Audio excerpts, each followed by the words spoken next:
morning, everyone. My name is Andrew Harris, and I am a CSPC Program Committee member. On behalf of CSPC, it is my pleasure to welcome everyone.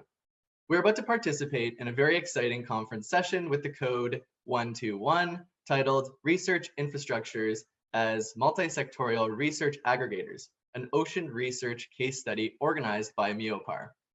Before we begin, I have a couple of housekeeping notes. Please be sure to turn off your video and microphones. Please note that this session will be recorded. And please don't forget to tweet about your favorite events and panels at the conference using @SciencePolicy and hashtag CSPC 2020. During the session, in the chat box, I will be leaving links to a short survey that should only take a couple of minutes to fill out. You can fill out the survey at any point during the session, and I encourage you to please do so that we can continue to make CSPC better, especially as we're navigating this new online medium. Without further ado, I will now pass things over to Jennifer Vollrath and Doug Wallace, who are the moderators of this session. Enjoy. So good morning and also good afternoon to participants in Newfoundland. And welcome to our session, which is, as mentioned, entitled Research Infrastructures on Multisectoral Research Aggregators, multisectoral research aggregators. And this is an ocean research case study. I'm the scientific director of MEOPAR, which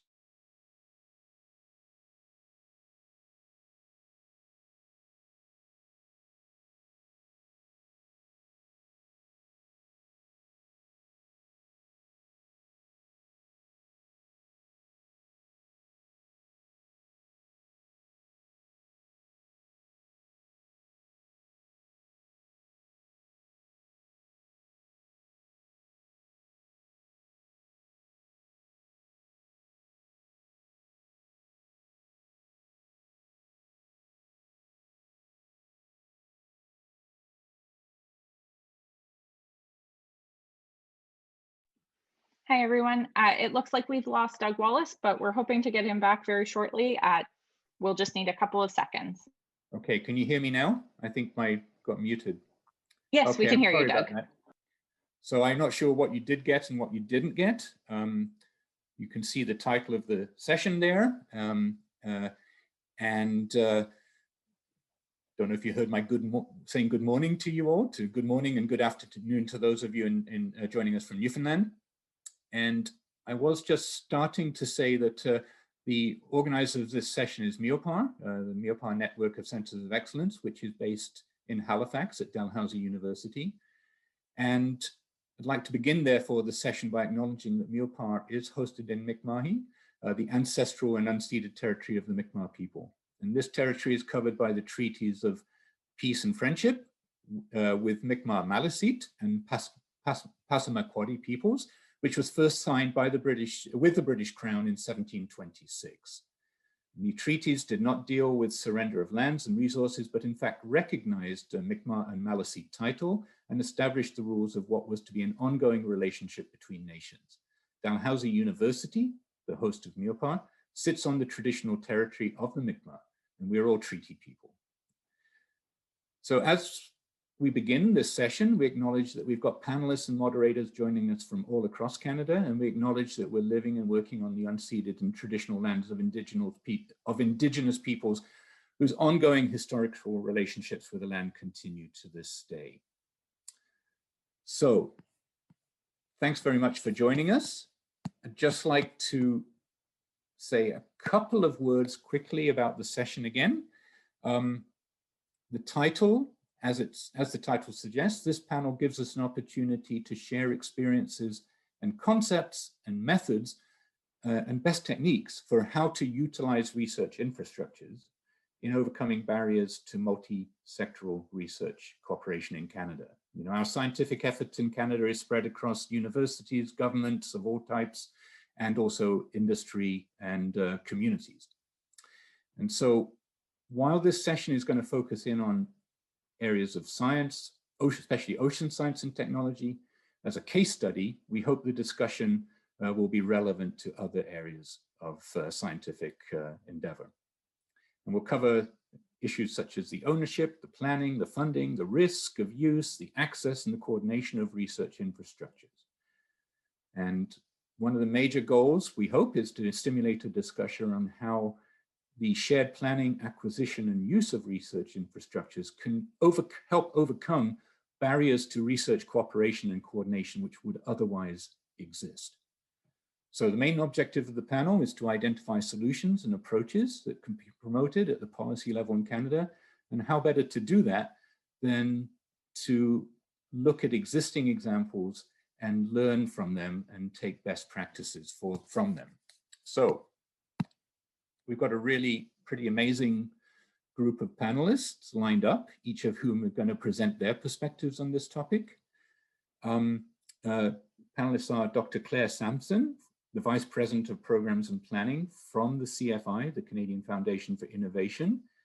And Claire will be talking about the CFI programs, which actually are major funders of the initiatives that will be described after that. And Sara Iverson, a colleague of mine just along the street actually, in Halifax, is Scientific Director of the Ocean Tracking Network, which is based at Dalhousie University. Marcel Babin, Canada Excellence Research Chair Laureate, and also Director of the Takuvik International Research Lab, and a professor at the Université Laval, and also a member of the CRNS in France. And Kate Moran, President and CEO of Ocean Networks Canada, joining us from Victoria, British Columbia. Good morning, Kate. And Paul Snelgrove, a Professor of Ocean Sciences and Biology at the complete other end of the country in St. John's at Memorial University of Newfoundland. And also Paul, although he's representing his professorship at Memorial, is also Chief Scientist for Department of Fisheries and Oceans as well, has that role as well, amongst others. So I'm really looking forward to the input from each of these panelists. I think they're all going to bring their perspective. And I think we can get started. One thing I did forget to mention, and another key role, and actually the reason Marcel's on the list of panelists, he's also the Chief Scientist for Amundsen Science. And I think that's what he's going to be talking about. So that's important to mention.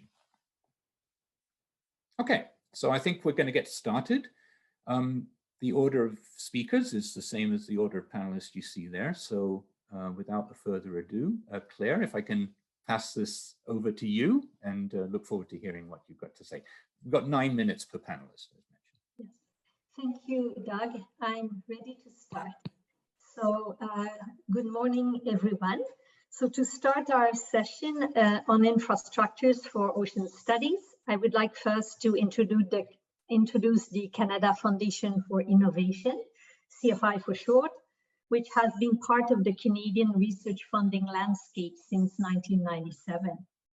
After that, I will highlight 3 major science infrastructures funded by the CFI that are dedicated to ocean research. Next, please. So the CFI funds infrastructures to enable researchers to undertake world-class research that leads to social, economic, and environmental benefits for Canada. The CFI other objectives include attraction and retention of top talent, training the next generation of researchers, and supporting private sector innovation and commercialization. So CFI programs are open to all disciplines, including ocean research. Next, please. So CFI funding is awarded to eligible Canadian universities, colleges, research hospitals, and non-profit research institutions through competitions. Typically, the CFI funds up to 40% of the costs. Matching funds are secured from other sources, most often the provinces and the institutions themselves. Next, please. The CFI has a fund called Major Science Initiatives, or MSIs. that provides support for operating and maintenance to national research facilities. There are 17 such facilities, and I would like now to introduce the 3 facilities that are dedicated to ocean research. Next, please. You will hear, I think, more about them in detail later, but this is a bit of an overview. So let me start by Ocean Network Canada. So ONC is a series of internet-connected cable observatories. They collect big data in real time for varied purposes, such as long-term monitoring of ocean change and warning systems for coastal hazards, such as tsunami and storm surges. ONC is hosted and owned by the University of Victoria and monitors the east and west coast of Canada and the Arctic. Next, please. The Amundsen is Canada's dedicated research icebreaker. The ship is accessible to Canadian academics and their partners from governments, the private sector, and other countries.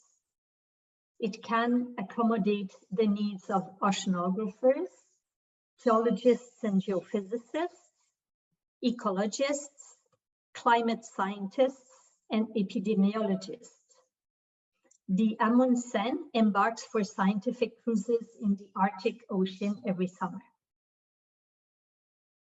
Next, please. The Ocean Tracking Network is a global data management and conservation platform headquartered at Dalhousie University. The OTN documents the movements of more than 130 species of aquatic animals carrying various types of electronic tags. It has deployed 1,600 active receivers in the Pacific, Atlantic, and Arctic Oceans, and in the Great Lakes. Next, please. So in addition to securing operation and maintenance funding, MSIs can participate in another CFI competition called the Innovation Fund to get additional funding for specific infrastructure needs. The Innovation Fund runs at regular intervals every 24 to 30 months. Next, please.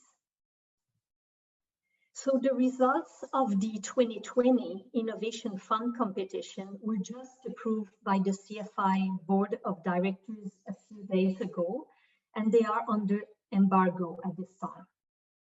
This slide, however, gives you a few examples of infrastructures that were funded in the previous cycle of funding. So this is where I will stop for my overview, and I would like to thank you for your attention, and later I will be happy to answer any question you may have. Thank you. Thank you very much, Claire. I think our plan is to move right ahead with the presentations and save the questions for the end. But I think that gave us a really good context for the presentations we're going to hear next, which are largely funded by the CFI. So thank you for that. So now I think we'll move on to Sara Iverson, who will be talking about Ocean Tracking Network.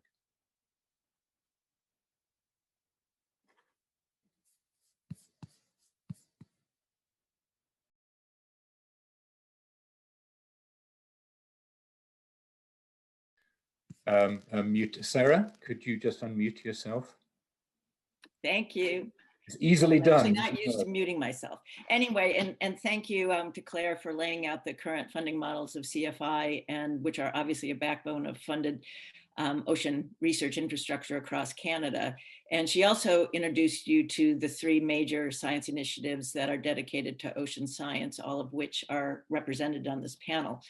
I'm Sara Iverson, the scientific director and project lead of one of those 3 MSIs, the Globally Reaching Ocean Tracking Network, which has since 2008 been creating a unique global research, conservation, and infrastructure platform that tightly integrates biological, oceanographic, and social sciences, promotes technological innovation, and fosters collaborative partnerships across sectors and around the world. This, especially the partnership platform model, has been an extremely winning formula. But in the context of this panel, I don't want to talk so much about what OTN does, but really what multisectoral national and international cooperation can achieve. And most importantly, I was asked to talk about how funding models can be strategically structured to optimize the investments made in infrastructure using the example of OTN. So next slide, please. Several years ago, the Council of Canadian Academies released a report of the expert panel on ocean science in Canada. And they recognize that the questions in ocean science are simply too big and complex to try to answer by individuals or isolated groups. And they recognize the power of world-class science networks in conducting ocean science and applauded Canada's investment in these research networks. And in the context of optimizing the use of ocean infrastructure, it does indeed require such networks, partnerships, and collaborations, and the sharing of this research infrastructure.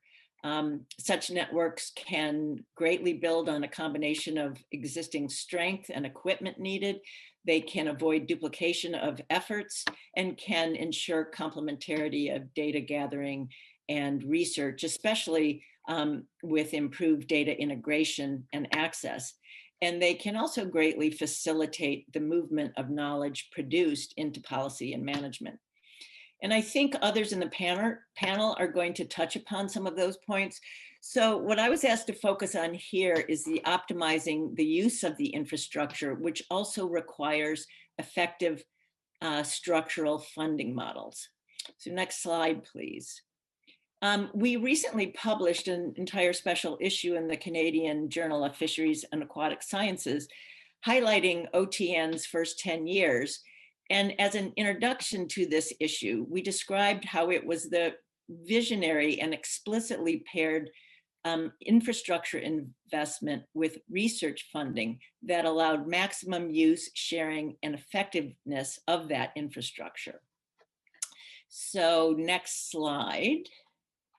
By way of background, in 2008, the Canadian government launched OTN, they headquartered it at Dalhousie University, and tasked it with the challenge of uniting world aquatic telemetry and associated ocean observations through a one-time, visionary, and explicitly coordinated funding structure. That was $35 million from CFI. At that time, the program was this one-time international joint venture fund to support global monitoring and infrastructure governance and operations, $10 million in network science funding from NSERC to support research and training across Canada using the OTN infrastructure, and $327,000 from SSHRC to help support social science and knowledge mobilization. This coordinated funding model also leveraged extensive external funding, some $130 million from international partnerships. The point is that the NSERC research funding was uniquely and explicitly coupled to the CFI investment in infrastructure, which combined created a Canadian national research network. This one-time funding model, pairing research funding with the infrastructure funding, allowed this pan-Canadian network to really leap to world leadership and to become the research and training hub for OTN worldwide. Next slide, please. It also allowed partnerships to strengthen and grow to this massive spider web on drugs, as demonstrated by this graphic of co-authorships and partnerships globally. In 2017, OTN transitioned to become a major science initiative, but MSI funding only supports operations and maintenance of the infrastructure. Research and training for MSIs must be priorities for this infrastructure, and yet there is no explicit pairing of funding for these activities. So I want to simply highlight, next slide, the lessons learned from this paired funding structure through this initial joint venture funding, which was that was exactly why Canada leapt to global leadership as the research and training hub for all of OTN, and how it maximized Canada's investment in infrastructure. It created a pan-Canadian collaborative network of more than 150 researchers, and this is not even including the international researchers, with 50 supporting organizations.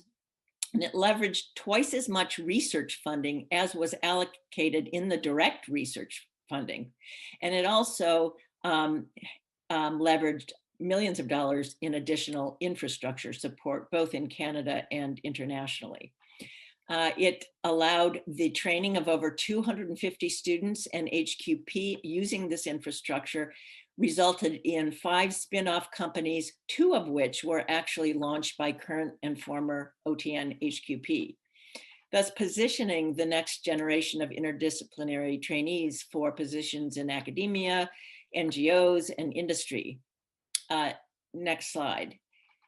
So I want to conclude by basically reminding that we are on the cusp of beginning the International Decade of Ocean Science, once in a lifetime opportunity to strengthen our study and stewardship of the ocean, which requires coordination in ocean research infrastructure investments.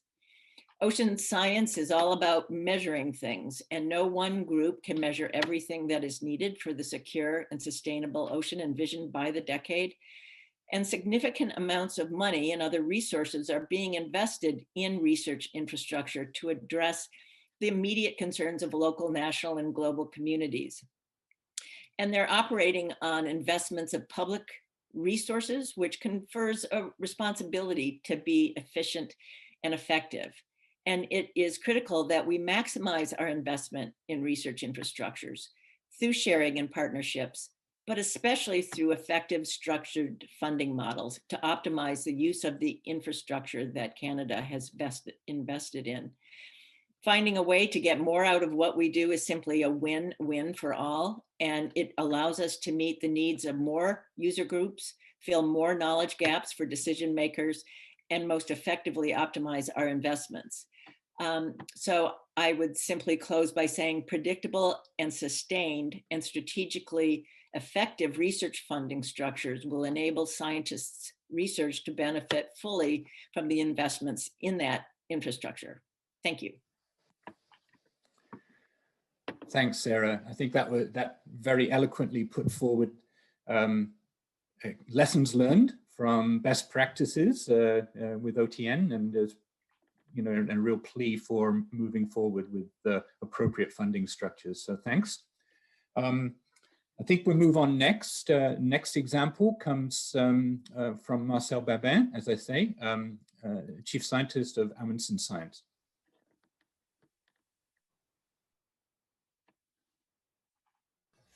Good morning. You hear me well? You see my presentation? Okay. So I will talk to you about this very interesting infrastructure, the Amundsen Research Icebreaker. And I will start with a little bit of history, just to explain how it became a major science infrastructure.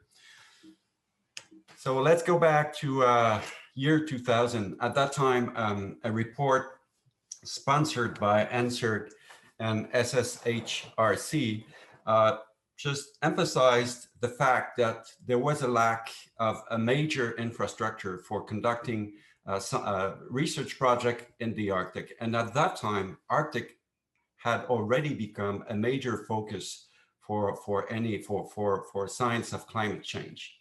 While here in Canada, while we have a big piece of Arctic, we had no major infrastructure for conducting our research there. So a little later, around 2003, a major research project called CASES was funded by NSERC for an overwintering in the Arctic. And at that time, the plan was to use an icebreaker from the Canadian Coast Guard.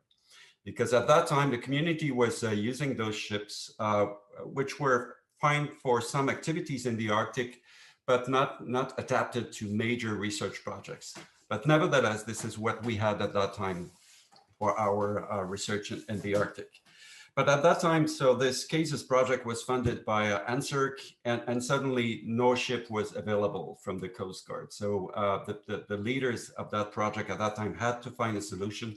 And the solution was found with the Coast Guard, in fact, who had a ship that had been decommissioned, the Sir John Franklin, and that would never be used again by the Coast Guard and would be just dismantled for selling its steel. And at that time, Louis Fortier and a number of our colleagues in Canada had this idea of finding a deal with the Coast Guard where that ship would be commissioned again, used half time for science and half time for what Coast Guard has to do in the Canadian coast.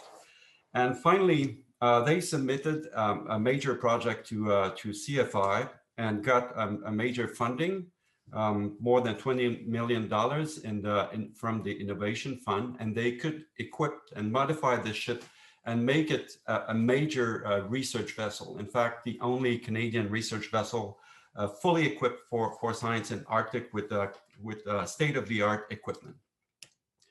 So it was, so you see here the pictures when it was launched in 2003 and was first used for this CASES project overwintering in Arctic. So it has, as I said, it has become a major infrastructure since 2003. It has provided more than 2,500 research days at sea in Arctic. More than 3,000 researchers have used that infrastructure from 21 countries around the world. There has been more than 1,000 peer-reviewed publications made based on activities conducted from the Amundsen. And of course, a lot of most of the new generation of Arctic oceanographers in Canada has been trained thanks to this infrastructure, which carries a number of state-of-the-art equipment, some of which you see on this slide. So the way we work with the Coast Guard is the following. So Amundsen Science, which run the Amundsen for Science activities, so is responsible for the science operations, the operation and maintenance also of all the scientific equipment, while the Coast Guard still owns the ship, run the ship, and also is responsible for the maintenance of the ship. So it's a very good deal because no university would be able to manage this kind of infrastructure, which is far too big, while the Coast Guard has a lot of experience, a lot of capacity to do it. So Amundsen Science is the single point of contact or is the relay between the users and the Coast Guard. So it represents the users, the consortium of users. It reviews ship applications, foster synergy among user programs, develop the science schedule, manage user fees, and subsidize eligible programs, provide technical and logistical support. It plans and implements the scientific expedition, lies with Amundsen Science for any emerging issues, and operate the vessel. So Amundsen Science is a non-for-profit organization. It's a consortium of university that you see here at the top of my slides. So it's based first on a team.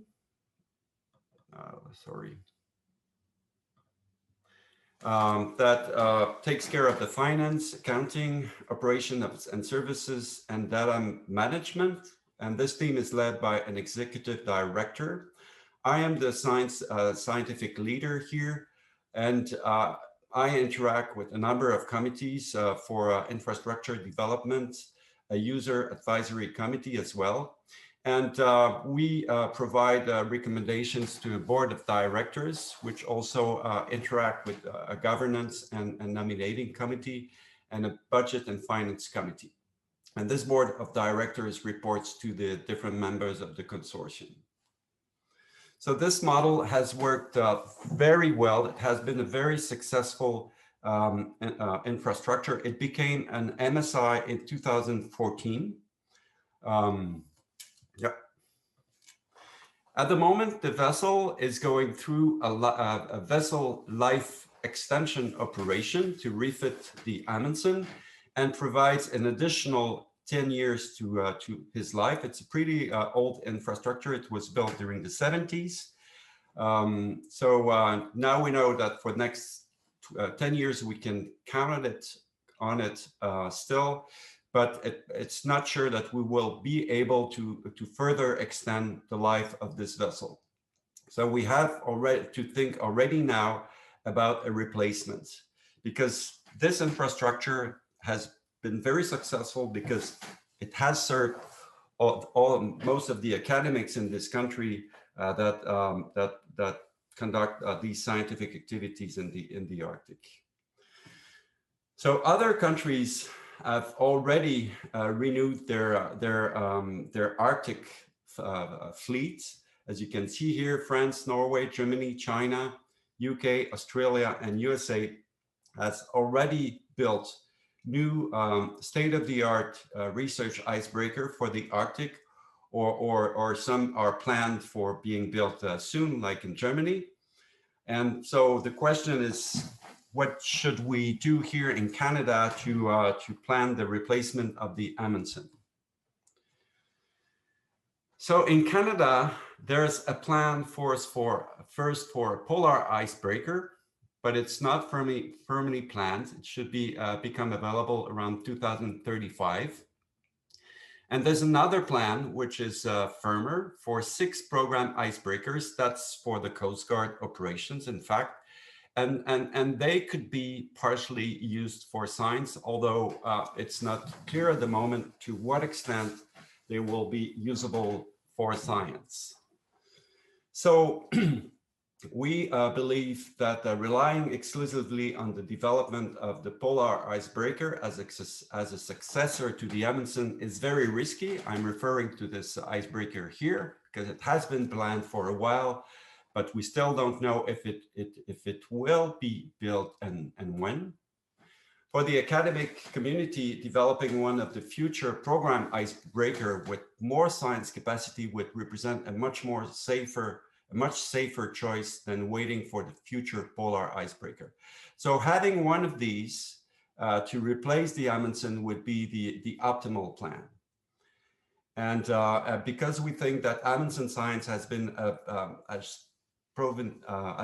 very successful model, and that we should develop a similar kind of approach for managing the research icebreakers of the future in Canada.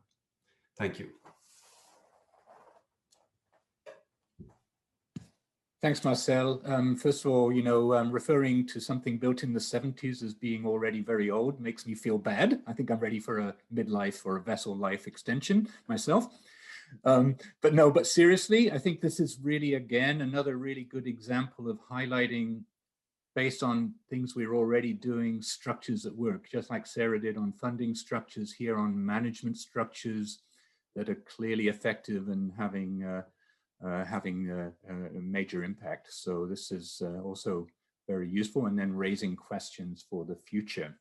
So we're going to keep on in that sort of framework, moving on now to Kate, and Kate's going to talk to us about Ocean Networks Canada.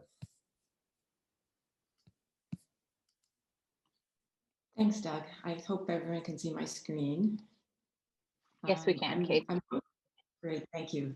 I'm going to echo some of the comments that have been made by Sara and Marcel. First, describing Ocean Networks Canada. We are a major science initiative, and we operate both physical and digital infrastructure We were one of the first 4 major science initiatives funded in 2012. And our physical infrastructure started with the world-leading telecommunication cabled systems that provide power and internet connectivity to thousands of sensors on the seafloor, beneath the seafloor, in the water column, and now with expanding on land with autonomous systems, etc. So this is one of the major assets we have, both Neptune Observatory and Venus. Venus started in 2006, Neptune in 2009. Next year we'll be celebrating our 15th anniversary. And because of the successful technology, we've been able to duplicate smaller versions of these in community observatories that I'll mention in a moment, and partnering with others, Memorial, Dalhousie, and others, to operate, help them operate physical systems in other locations on the East Coast and our own systems in the Arctic. We've been able to expand the observing system in particularly coastal areas, not necessarily as Neptune large offshore systems. But what's been a big success for Ocean Networks Canada was the development of our own data management system, which is a major part of our digital infrastructure. We're recognized by the by the International Council for Science as a world data system. It's now supporting over 6,000 sensors delivering real-time data all the way from points to streaming video. Just last month, we reached 1 petabyte of data.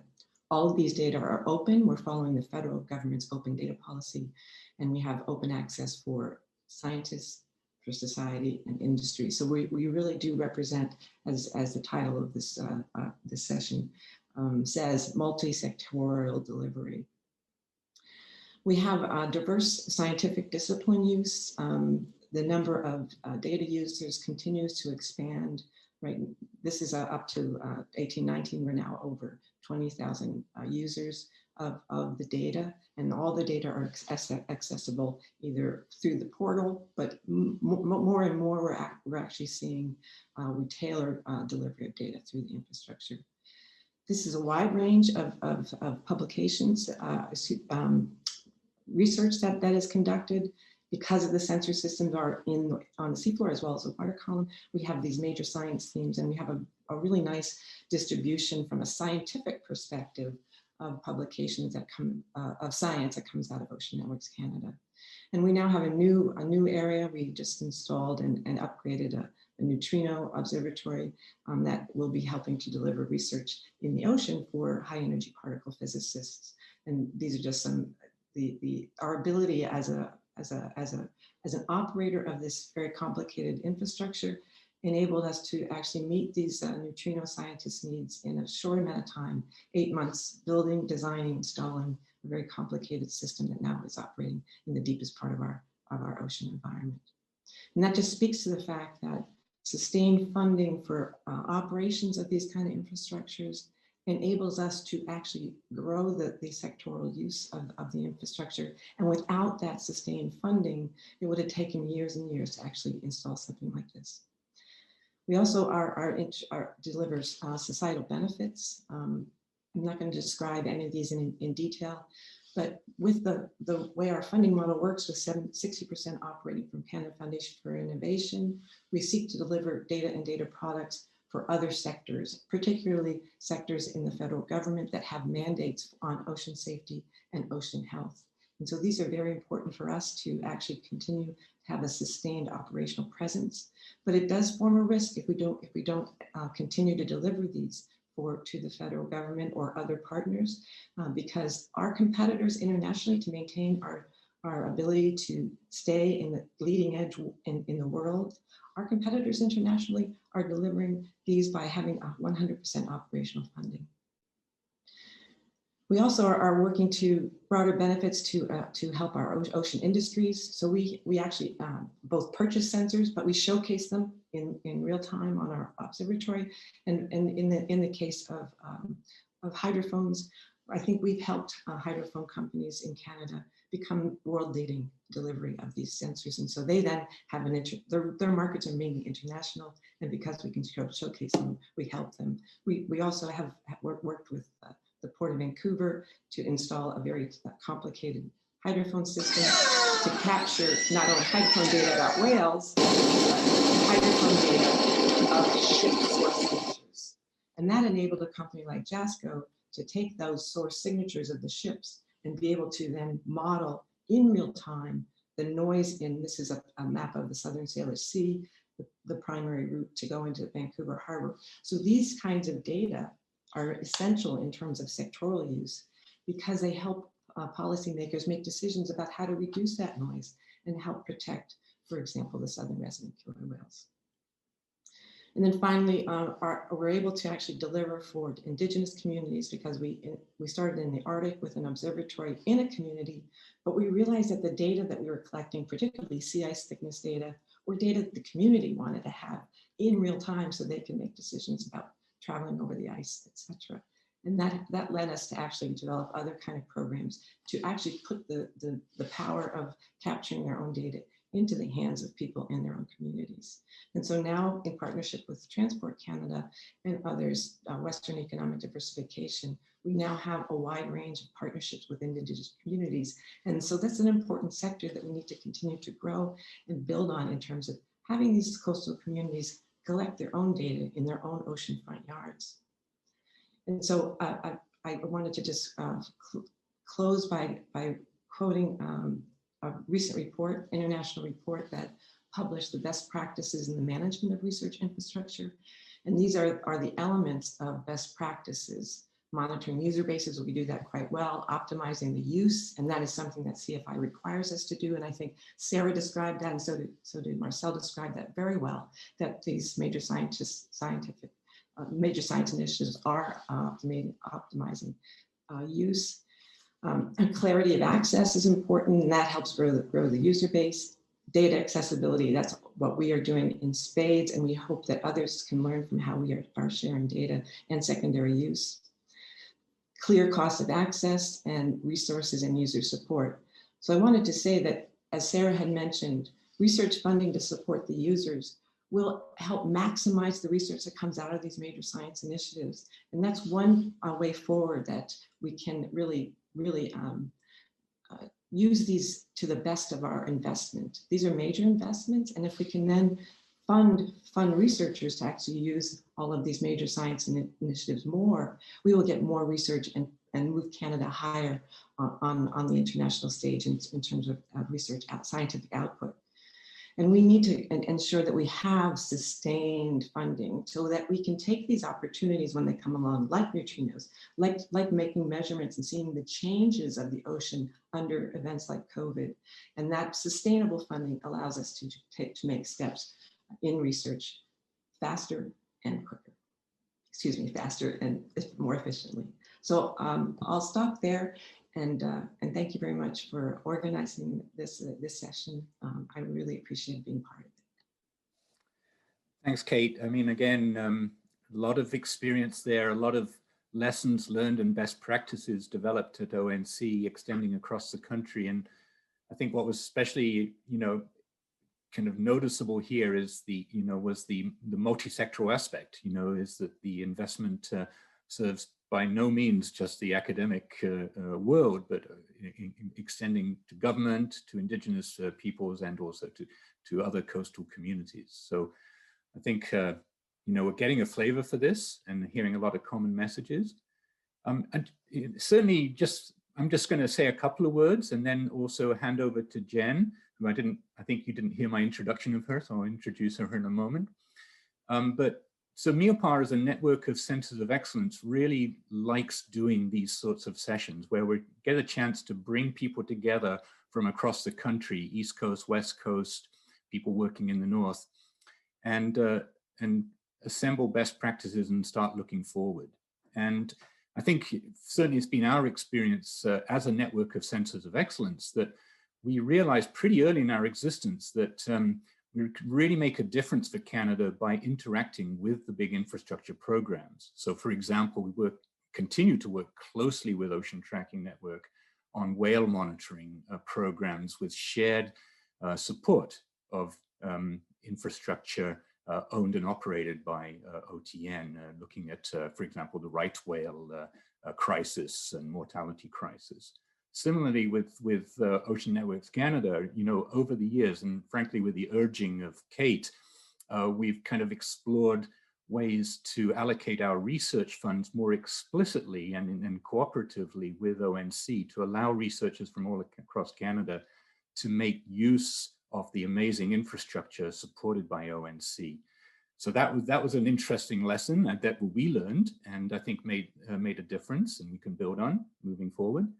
Similarly, I think Marcel's example from Amundsen Science, of course, a key way in which that infrastructure was made available to the community was through ArcticNet, another network of centers of excellence, which allowed people from all across Canada to access the infrastructure for research. And I think we're starting to see here what Sara was talking about, the requirement for appropriate research funding structures to maximize and enhance the use of the hardware, but also the data, which Kate mentioned, the data infrastructures again.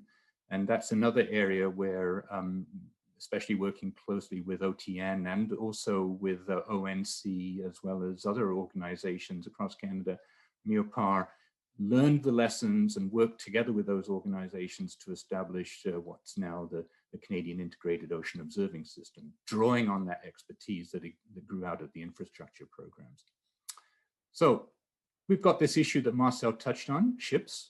It's another big part of ocean research, very expensive, very complex infrastructure, and also requires a multisectoral approach. And that multisectoral approach with Amundsen Science was shown very nicely with the partnership with the Coast Guard, which allowed the infrastructure with CFI funding to exist.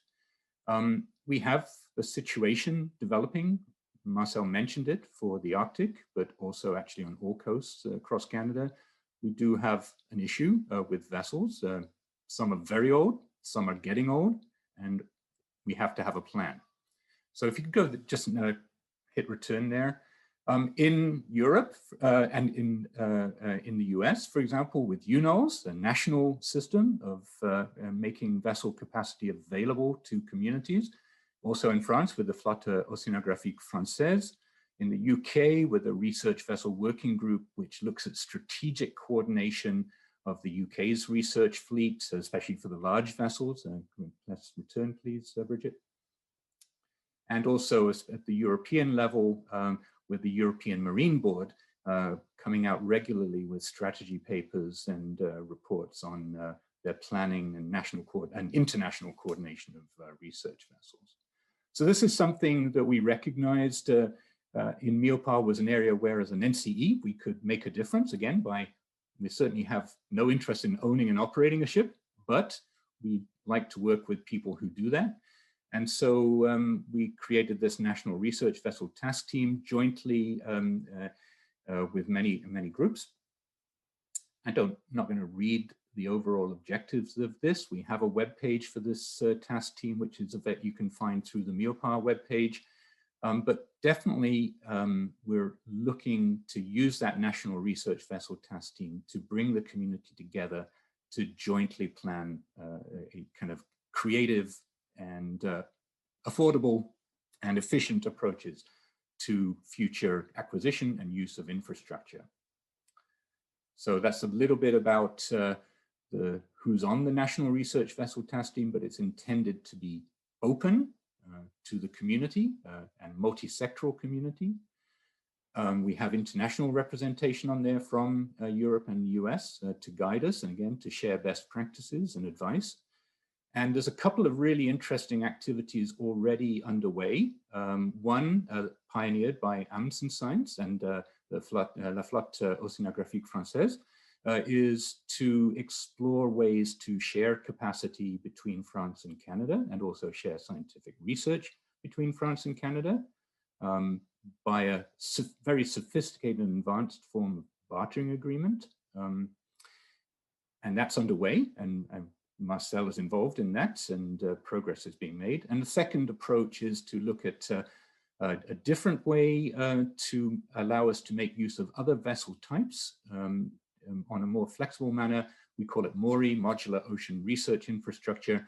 And MEOPAR's working with industry consortium on that, including Irving Shipbuilding and also through the National Research Vessel Task Team. And again, I think in the next couple of months, we'll be able to make some pretty significant advances on that idea. So that's just a couple of examples of things that the National Research Vessel Task Team is doing in collaboration with partners. But one key partner for us in that is DFO and also other federal ministries. And I'd just like to therefore introduce Jen Vollrath, who I did introduce earlier when I was muted. Jen is the National Manager of Science Assets and Infrastructure at Fisheries and Oceans Canada. And we've worked really closely with Jen for some time now on the National Research Vessel Task Team and really found a lot of common ground and support and information from her. Now, the rumor is, though, Jen, that this is your last day in that position. Is that true? The rumors are true, yes. Which in some ways well, we're really sorry to see you leave that, but we know we're going to stay in close contact with you and still benefit from your advice. But DFO has also been doing a lot on this aspect of fostering collaborative planning of ocean science, including as a contribution to the Orca initiative. So Jen, I'm going to hand it over to you now, and you can talk about some of those initiatives. Great, thank you very much, Doug. And I just want to start off by saying it's a wonderful opportunity. So though this is, after 25 years with Fisheries and Oceans, this is my last day, and the kind of literally last few hours that I thank you for this opportunity. So I'm just going to take a few minutes to introduce, for those who haven't heard, of the Canadian Ocean Infrastructure Portal. And from our previous speakers, again, it's fascinating to see the investments that are being made in ocean science and what the various organizations are doing. And what the Canadian Ocean Infrastructure Portal is, it's about unifying the science community in Canada. So here is, it's like, again, a tangible tool. Here's a screen grab of the website. And we went live this year with it after doing a lot of seeing what the Europeans are doing, what the Americans are doing, and it's kind of getting, finally, Canada's house in order. So it's no longer an us and them, but again, unifying the ocean science community in Canada. If you could just click to the next slide. So we launched on June 8th. I'm somewhat of a sentimental person, so that coincided with the Oceans Day, International Oceans Day. And so this is year one for the Canadian Ocean Infrastructure Portal. And here's a dashboard overview. So as you can see, from June the 8th, and we followed the Canadian Coast Guard Fleet Operating Plan business model. So from June the 8th to September 4th, we had 156 registered Canadian Ocean Infrastructure Portal users. So that's 156. And from those 156 registered users, we received 202 ship applications. And as you can see in that bottom left-hand corner of that pie chart, 178 applications were from Fisheries and Oceans scientists, 7 from Environment Canada and Climate Change, 5 from universities or the academia, and 12 from NRCan. And then of course, what you see in those bar chart in the middle is the actual days requested, broken down into the various regions and color coded by, like I said, the regions, but also the ships, the Canadian Coast Guard ships. And for the first time ever in Canada, what we now are able to capture is what is the true demand for ship time. Because I know, I could speak for my own organization, what our scientists would do, they would apply for ship time on what they thought they could get or what they would kind of shoehorn themselves into. So again, this is for the first time we now are able to get the true demand that we have for ocean science research. Next slide, please. So again, very interesting to hear the other panelists talk. And you think of ocean science, it's extremely complicated. You know, I think it was Sara, you said it, like no one can do it alone. We need to be with each other, and it's all about collaboration. And for Canada to remain a ocean science leader, we need systems that are integrated, networked, and accessible. So one thing I think it's also wanted to drive home the point that this is not a Fisheries and Oceans Canadian Ocean Infrastructure Portal. This is, again, a science community. So when it comes to applying for ship time on Canadian Coast Guard vessels, there's three kind of main users that can apply. So Government of Canada employees, academia that have or are seeking NSERC funds, or also partners, NGOs that have formal relationships with either a government department the Canadian Coast Guard. So there's 3 main levels. So again, this is not just a government of Canada, look what we've done, too bad you aren't part of it. No, it's all about collaboration again and coming together. Next slide, please. So again, how do we foster that collaboration? It's about informing the ocean science community of who's doing what and when.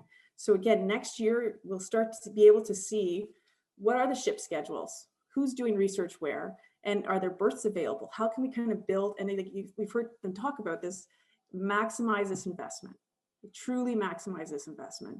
So again, COEP is a tool that will help facilitate that, coordinate that, and so you'll be able to again connect with research scientists from the government, from academia, and kind of build on that and let that snowball. And then again, in terms of maximizing that investment, we want to optimize the schedules, because I have to admit, before we kind of looked at this kind of silo approach, but now when you look at the schedules, you can see, well, maybe it's better in terms of a planning that you're not returning to port, but like again, transport your equipment into a certain area, so you don't have to spend all that time transiting to and from just to get, to mobilize and demobilize a vessel. So really optimize those schedules and again, come together as a holistic ocean science community in Canada, not just for the government, like I said, for the whole community itself. So those are kind of a few words. I just wanted to kind of make that pitch for those who haven't heard of COEP. Like I said, this is year 1 and very, very exciting. And I think, I think the momentum is growing. It's kind of like Field of Dreams. If you build it, they will come. So finally now in Canada, we have this tangible tool. And like I said, will unite us all and propel us into the future. And I do plan on staying with ocean science more in a geological lens. So yeah, well, can't we're get glad that about easily, Doug. So Jen, well, thank you for that. And I mean, I think it's really encouraging to hear that perspective, from DFO. I know it's something you believe really passionately about, and we've certainly appreciated your input and advice on the National Research Vessel Task Team, and you're not off the hook yet, as you know. But I think, again, this infrastructure portal addresses one of the key issues that was raised in the Canadian Council of Academies report way back in 2013, whenever it was this information gap, right? Is that it was hard for any of us to get information. So congratulations on getting that launched and underway. Okay, so we have one last wrap-up presentation here from Paul Snelgrove, who I think is, well, I actually don't know what you're going to say, Paul. So I'm really looking forward to hearing how you're going to sum this up. All right, Doug, thank you. And good afternoon, everybody. We do want to save some time for discussion, so I'm going to be brief, but I thought I would point out some possible solutions to how we can improve our sharing of infrastructure in Canada. So I'm speaking wearing my hat as departmental advisor to DFO, at least in part. I appreciate the implied promotion, Doug, but my role is a little bit more modest than as a chief scientist. Well, that was a hint. It was a hint to DFO. Fair enough. Okay. But also in my role as network director of the NSERC Canadian Healthy Oceans Network and as co-chair of the Orca Community of Practice. So the challenge, of course, is that in Canada, we are a very small and highly dispersed community. And for ocean scientists, at least, we have a lot of ocean to cover with our research. I'm amused when my colleagues in Belgium, for example, admit they have 65 kilometers of coastline to worry about compared to our 243,000 kilometers. And our land mass, of course, is equally as challenging as our ocean mass for those who aren't working in the oceans. I would say, except for the chronic problems of ships, ocean scientists in Canada do really quite well. And I expect that most science disciplines can point to some examples of really top-notch infrastructure within this country, much of it enabled by CFI, of course, even if it happens to be 7,000 kilometers away. So there is the challenge that hopping in a car is often not an option, but we can put people on planes once COVID eventually settles down, of course. In any case, we simply can't duplicate this infrastructure repeatedly. So how do we catalyze sharing? A couple of pathways I'd like to promote, if we can go on to the next slide. First of all, research networks offer one solution that can really help, and I'm going to use the NSERC Canadian Healthy Oceans Network as an example because, of course, it's something I'm quite familiar with. This network, through its 2 5-year mandates, has utilized ships on each coast of Canada. DFO and Hudson on the East Coast. Incidentally, Doug, I should note that ship was launched just a few months after I was launched. but I, of course, have not been floating on seawater the whole time. Amundsen through ArcticNet, so there's network-to-network collaboration, and then on Tully, piggybacking on ONC cruises. And so in that latter case, we were able to utilize ONC assets to support our students' research as well. So the tricky bit here is, of course, we tend to build networks around topics, research needs as opposed to infrastructure per se. But of course, infrastructure tends to underscore the research that goes on within them. And so the two really need to work hand in glove. So the infrastructure then acts as an aggregator and promoter of collaboration. And in this case, ships help to aggregate, just as specialized instruments in people's labs help to promote collaboration, including linkages between government and academic labs in very disparate disciplines, and also large distances apart from one another in some cases. So here we're moving people rather than gear, although there are instances where we move gear as well. And the result is collaboration catalyzed by infrastructure to address complex problems that networks, for example, are able to tackle. And this often leads to co-supervision of students across institutions and even across sectors, which again is a really effective use of this infrastructure. So networking therefore helps to make maximum use of the infrastructure. Next slide, please. A second thing I wanted to point out was the Canadian Departmental Science Advisors, and this is a group of individuals led by Mona Niemer that are appointed to try and liaise between federal departments. And so not only do they link departments, but they also link different sectors. And so many of the advisors, and this is a process that's going on to build up this collection of scientists, are from academia and not strictly from within the organizations. And so the idea here really is specifically to cross from sectors, for example, from DFO to National Research Council and the many other departments in the federal government, both to expedite research, to facilitate opportunities, and so on. A good example of this is COVID, and this group played an active role in trying to strategize on obtaining and moving around personal protection equipment, mobilizing testing facilities across the country as COVID testing ramped up. And so there are certainly great opportunities here to try and extend that sort of approach to other major problems in this country. If we can go on to the next slide. So the other thing I wanted to mention as a possibility is ORCA, and so the Ocean Research in Canada Alliance. And so this is a program that DFO has catalyzed, but it really is not a DFO program. They are simply here trying to make it happen, and it's really up to the community to try and make it effective. So Jennifer's excellent presentation on the Canadian Ocean Infrastructure Portal gave a very good example of what's possible here. So in this case, with ORCA, we're trying to create a framework, if you like, for all ocean-linked people, programs, funding opportunities, and central to today's discussion, of course, infrastructure. So the key challenge here is that the community really needs to buy in. This is not something DFO has a lot of resources to pump into. They do have one person doing good work to advance different aspects of it.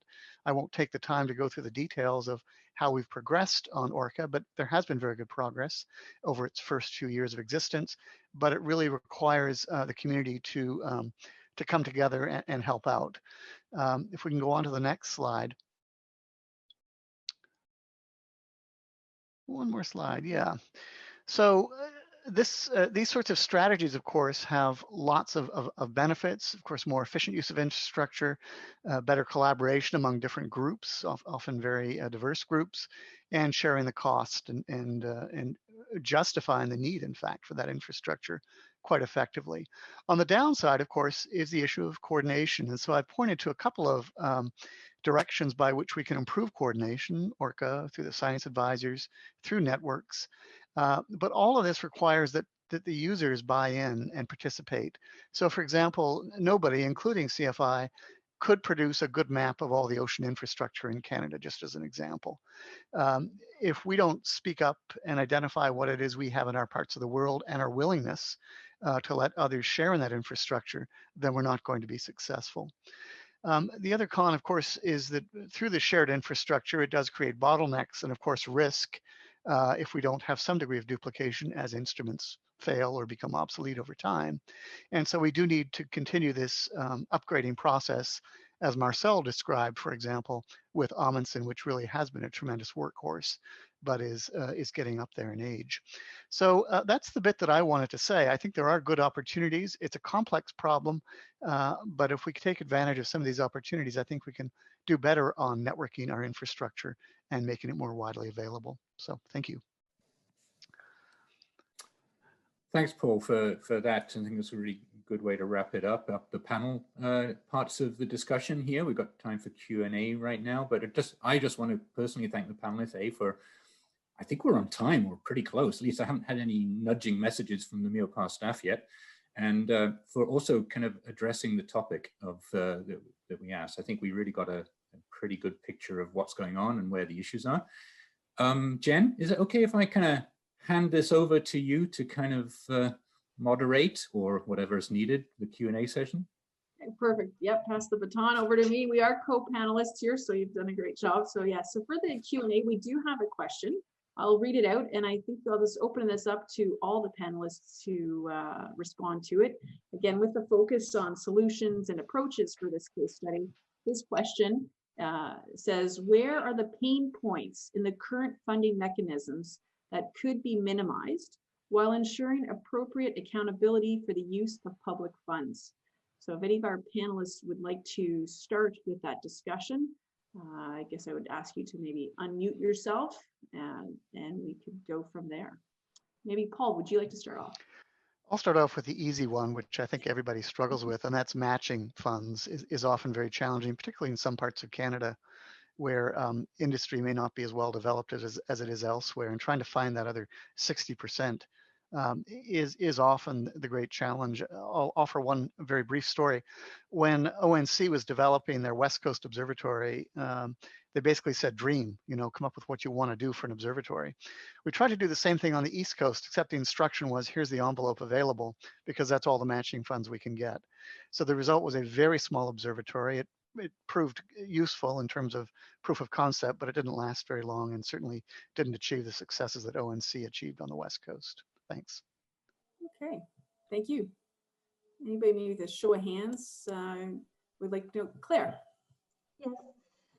So I want to point out that several of the ocean research initiatives are very large and are kind of, like a new research icebreaker. So they're like beyond the means of one given agency. And so I think maybe the idea of, like making representation through the chief science advisor, try to mobilize like the community of like the 4 granting agencies is probably a productive way to go forward. Excellent, great. Thank you. Is there any other, Sara? Click the wrong button. Yes. Yeah, I would agree with all those things. It seems to me that, when CFI invests in major infrastructure, and certainly in these national research facilities, obviously they need to see that they're being used and that they are effectively meeting the needs of researchers across Canada. And but some of them are operated differently based on user kinds of fees, but those that aren't have to demonstrate, research and training. And it seems to me one would mitigate the risks of investment in infrastructure by calling on the other, Canada, the federal government to have a plan for, providing research funding, peer reviewed, to those national research fundings that would really ensure that they were maximally utilized and, and that they get the return on the investment. Great. Thanks, Sara. Kate. Yeah, thanks. And I agree with the earlier comments. One thing I wanted to follow up on the match funding, and that is the model that was used for match funding. And we would very much appreciate the change in ratio, Claire, for the match funding, 40% to 60%. But in fact, one of the challenges for the CFI, many researchers who request funds for smaller capital through CFI, the Innovation Fund, for example, provinces are very willing and happy to provide match because CFI is then investing directly into the provincial asset, the universities. And so helping them become better research institutions, where the major science initiatives are national and international facilities, and the funds are operating. And so there's a double reluctance from the provincial side to support something that doesn't directly benefit the province. So we try to make the case at Ocean Networks Canada that our data products are helping other entities under other sectors. And so one of the things that could be very helpful, both with federal departments who could benefit from the use of these infrastructures and potentially industry partners, would be to have some kind of annual workshop where you bring these other entities together and you say, if you provide 40% operating funding for some aspect of this infrastructure, you can get delivery of what you need at a fraction of the cost. And so that kind of dialogue and explaining that to multiple match potential entities would help us greatly in terms of making that case, because it's very confusing because we have this ratio. I'm going to have to sign off in a few minutes, but Kim Juniper is going to join. He's our chief scientist to answer any further questions that come directly from us. So thank you. Great, thank you. Thank you very much. Marcel, did you want to have a? Yep. So you're doing that. There are a couple other questions that we've been asked, and for those who want to, I would again encourage them to submit questions in this Q&A session. Having said that, Marcel, you'd like to comment on this first question? Yeah. So the pain point relative to research icebreakers is not so much the lack of money or even of matching funds. It will become the lack of a platform. It will become the lack of a scientific icebreaker in Canada. So as I mentioned, there's only probably 10 years more for the Amundsen, and then what? We have plans for several icebreakers, but at the moment, it's not clear that there will be one properly equipped for science, for cutting edge science, as in other Arctic countries. So that's the major concern for our community. Yeah, no, that's a very good point. And I think though, when you look at the large infrastructure like vessels, that's a huge price tag. That's a huge investment. And of course, building that capacity and capability in Canada to build these type of ships. So definitely that's probably some pain points. Okay, thank you everybody for the panel for the answers to that. Next question we have is going forward, what are the funding mechanisms for networking among researchers and other stakeholders with the demise of the NCE program and changes in NSERC programming? So again, I guess probably it's easiest for me if you just kind of raise your hand, and that way I'll turn to you. Doug. This one we've been thinking about a lot because was that Janet gave that question? It's yes. A great question based on what Sara and also Kate and also Marcel raised, right? We have discovered during the course of the NC program, we discovered it in MEOPAR that actually there's a really good match between a network of centers of excellence and infrastructure. You know, it was never an explicit aspect of the NCE program that NCEs were there to support Canadians to access infrastructure. We just sort of stumbled across it. The way it probably was done in ArcticNet and with Amundsen Science was that it was sort of co-developed, co-designed, I suspect. I don't know the history there, Marcel will know. But, you know, there was a natural connection there between an NCE and also a large piece of infrastructure, the Amundsen, and it worked really, really well. So I do think in Canada, we're facing a bit of a challenge with the disappearance of the NCE program, probably for a whole bunch of communities, not just ocean science. But actually, this ability to have an independent body, and we like being hosted by Dalhousie, but also an independent not-for-profit. I think we've seen from Amundsen Science how that model really works nicely as well. That doesn't own the infrastructure and doesn't actually have an explicit self-interest in the infrastructure, but really can act as a sort of independent access point for groups across Canada to access it. that actually is quite a good model. And we think it is a good model. I think ArcticNet has shown that over decades. And so my feeling is that even though that wasn't explicit in the former NCE program, that maybe Canada does need something like that, national, affiliated with universities, but not at a university, because there's always a risk of bias, quite frankly, and favoritism. But that model that the NCE program established for other purposes actually might work really well. So that's my possibly slightly biased viewpoint, just based on our history. All right, great. Thank you very much. Sara. Yes, and actually, speaking to this and the next point about, are there any efforts underway to come up with new integrated funding structures, which goes beyond ocean infrastructure, certainly. And that's what we intended by this panel, to use oceans as an example.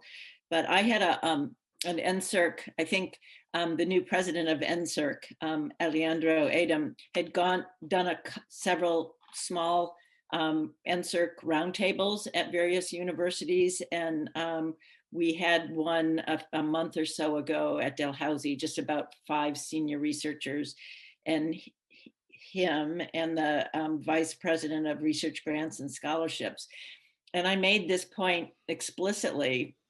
They were interested and said that this is something that they could take to the Canada Research Coordination Committee, and asked if I had something I could write up on it. And I actually said, it's in the editorial we wrote for the CJFAS. And so I sent that to them and never heard back. But it seems to me that that kind of a committee, and I don't know that much more about it, this Canada Research Coordination Committee, could really at that level discuss how these investments in infrastructure could be maximized by other granting agencies that could help with the use of that infrastructure. Thanks. Great, thank you. Claire. Yeah, maybe just as a point of information, the CRCC committee is composed of the presidents of the 4 granting agencies. It has the Dr. Neme, the chief advisor, and people from the National Research Councils. And they meet very regularly. And in particular, since COVID, they have been very, very active. So this is definitely the platform that would get your idea a lot of exposure. Great, thank you. Paul.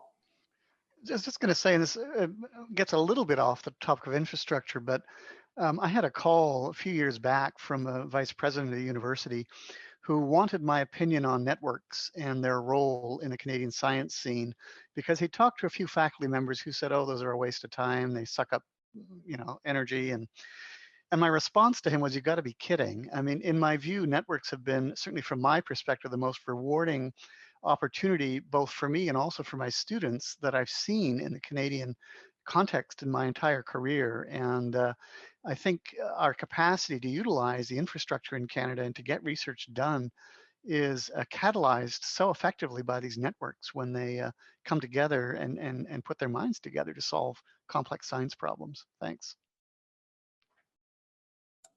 Great, thank you. I'm just looking up. Okay, I don't see any other hands from our panelists with regards to that question. So the third, and it looks like the final question that we have here written down is from Sara. The problem of getting support for researchers to utilize large infrastructure that may be shared with international partners is common to other fields too, such as space science. Are there any efforts underway to come up with new integrated funding structures?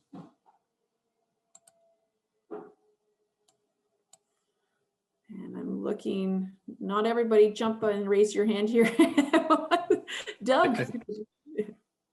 Well, our perception is we're, honestly, I think at the moment we're sort of heading in the wrong direction. I think Paul's point was spot on. That's been our experience too, that these networks really, especially when they're not based at one university, but where they can really have the flexibility to respond to changing situations, and then flexibly respond. They really can serve the community in the broader sense really well, and that's beyond academia.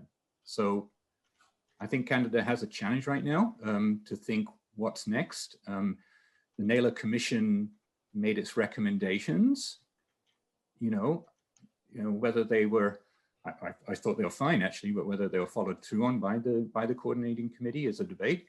But I think we're certainly for ocean science, and I think there's another question, Jen, in there about space science actually, which I may have disappeared off your screen because I sort of answered it, or I tried to answer it. But I think this is an issue that needs quite urgent attention with the demise of, especially of the NCE program. Does any, okay, Sara. Yeah, and I might, I think that last part of Sarah Gallagher's question about are there any efforts underway to come up with new integrated funding structures?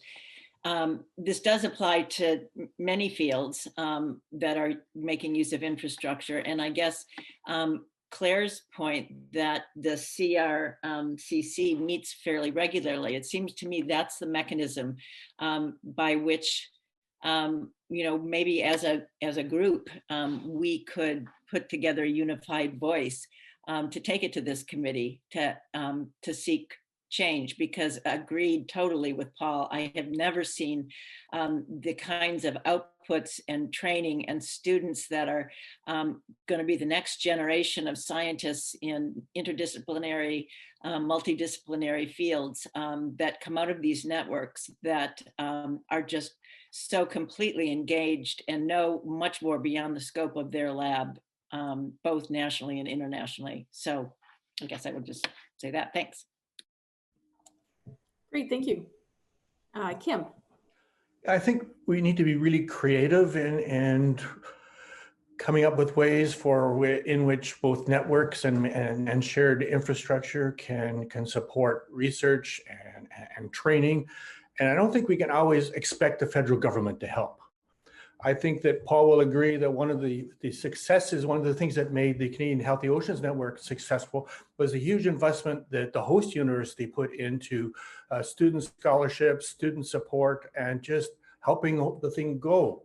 And through organizations like ORCA, I think it also is possible for Canadian university partners in these networks to collectively put their resources together, particularly for training, which is their mandate, and say, okay, let's get a scholarship fund going to help this network going. We can't just continually rely on Ottawa or the provincial capital to make this happen.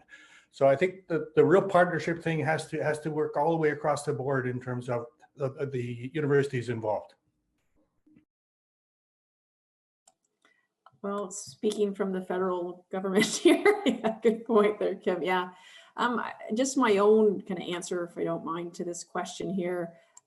It's complicated because it's not just about funding, but the state of our infrastructure. Like we've heard, like Marcel said, the Amundsen, that was the Franklin, and that was slated for disposal. And now it's, been around much longer than I think people had envisioned. And now again, it's going through this VLE and hopefully 10 more years.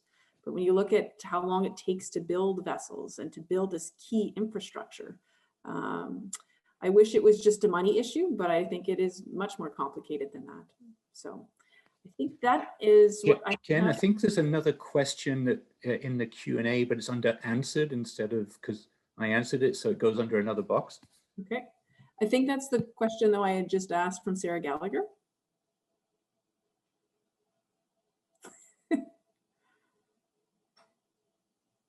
I do recall.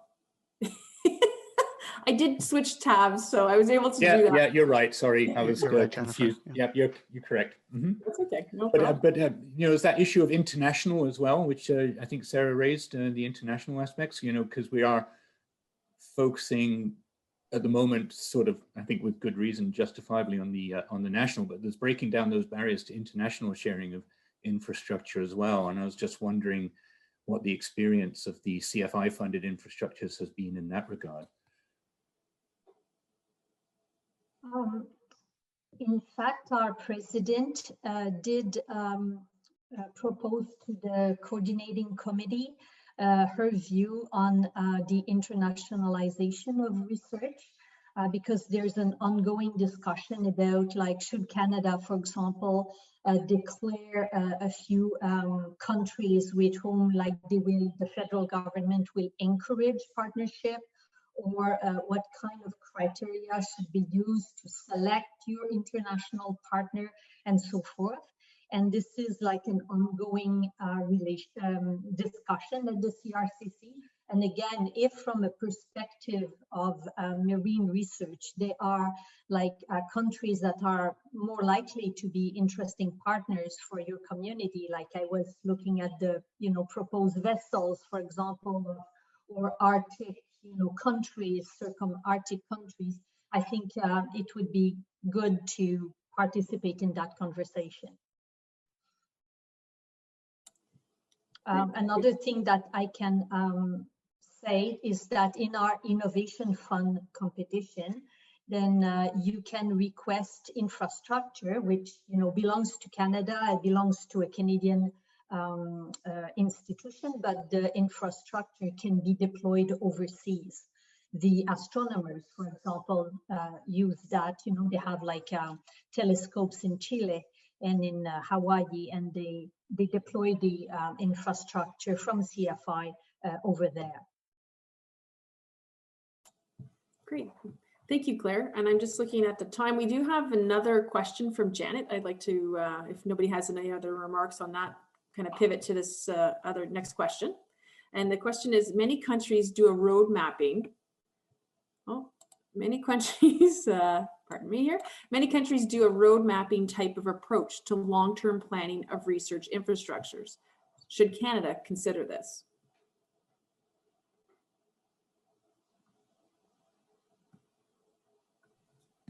So I think, Jen, you can answer that. I mean, yeah, it was. Yeah.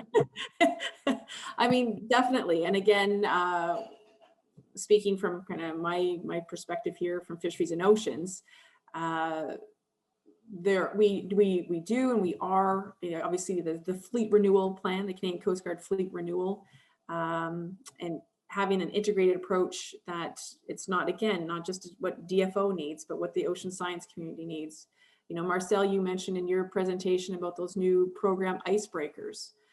Again, I wear a DFO science hat. We want to know, what are those science capabilities?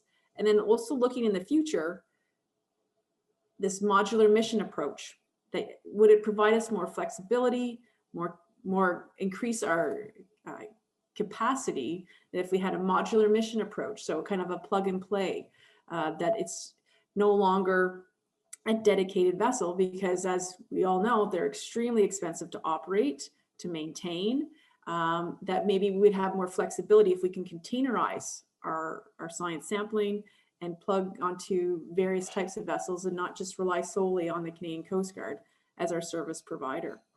So those are kind of some of my initial thoughts.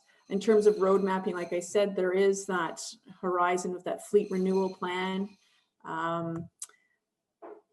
We are also developing a shipbuilding industry in Canada. That has been a long haul. It has not been easy. It's been a long slog, and so I think, again, the best intentions, many of us who started out on this road never in a million years would have thought it would take as long as it had, especially when you look at other countries, other areas in the globe that have this expertise, that it would take so long, especially for our maritime nation.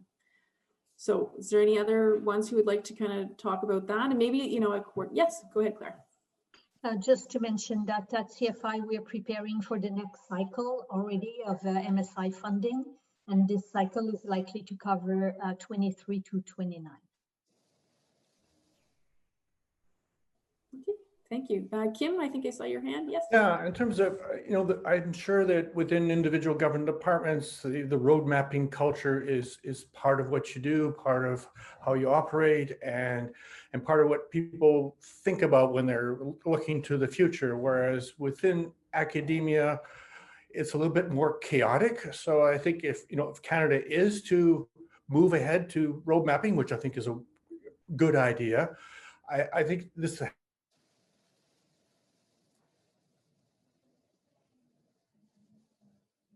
I lost Kim. Yeah, I think we've lost Kim for a This is minute. going to happen. We need a lot of communication, and we have to know that this is going to be as well.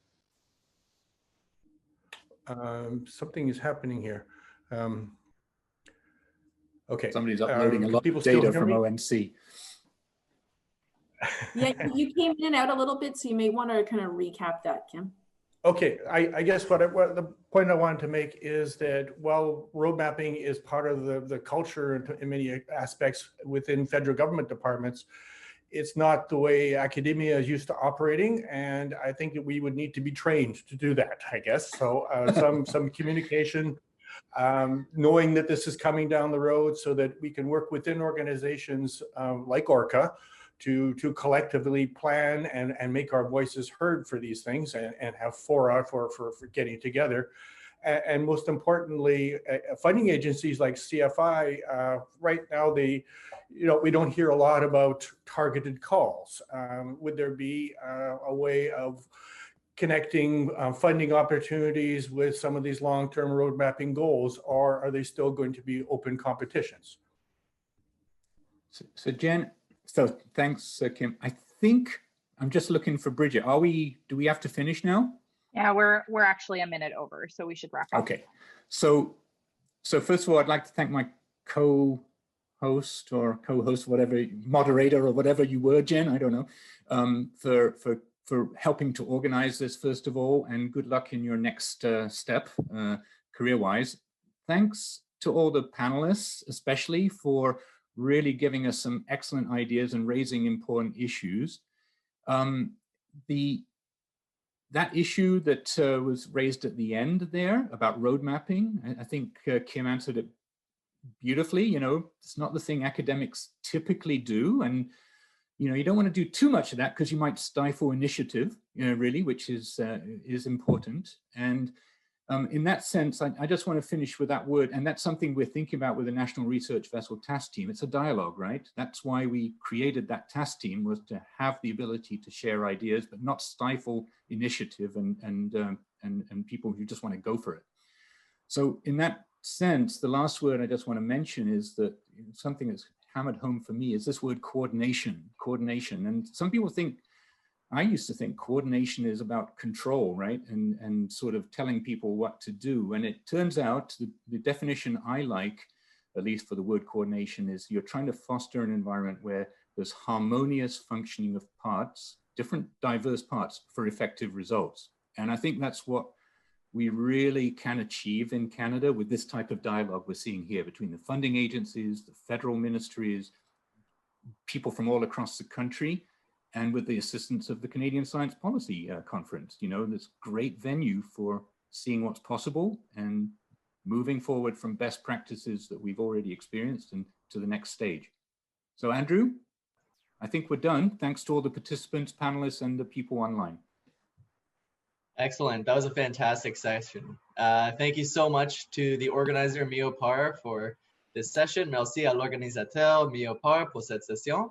And before we all log off, I would like to remind everyone of the survey. So I posted the link in the Zoom chat. So please navigate there, find the link. It's very important that you remember that the code to this session is 121. So that will be the first question in the survey. Thank you very much to all the panelists and the moderators.